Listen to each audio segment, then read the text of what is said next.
السلام علیکم، میرا نام ڈاکٹر کیسر فاروق ہے۔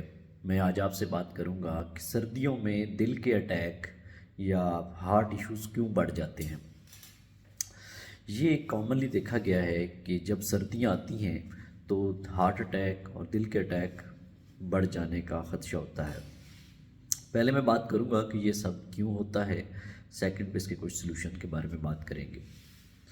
سردیوں میں کیونکہ سردی کی وجہ سے خون کی جو شریانیں یا رگیں ہوتی ہیں وہ تنگ ہو جاتی ہیں، جسے ہم میڈیکل کی زبان میں ویزو کنسٹرکشن بولتے ہیں۔ اس کی وجہ سے ہارٹ کو زیادہ ایفرٹ کرنی پڑتی ہے خون کو پمپ کرنے کے لیے، جس کی وجہ سے ہارٹ کے مسئلے، دل کے یعنی کہ مسئلے اور بلڈ پریشر زیادہ ہو جاتا ہے۔ اس کے علاوہ کیونکہ سردیوں میں پانی کی کمی کی وجہ سے بھی ہارٹ کے مسائل زیادہ ہو جاتے ہیں، کیونکہ ہم پانی کا اتنا استعمال نہیں کرتے۔ تو ان سارے مسائل سے بچنے کے لیے سردیوں میں ضروری ہے کہ آپ پانی کا بہت زیادہ اچھا استعمال کریں، اپنے آپ کو بہت زیادہ اچھا ہائیڈریٹ کریں، اور اس کے علاوہ آپ 10 سے 12 گلاس کم از کم پانی کا استعمال کریں، اور اس کے علاوہ سردی سے بچائیں، اپنے آپ کو ایکسٹرا لیئرز کپڑوں کی پہنیں تاکہ سردی نہ لگے آپ کو۔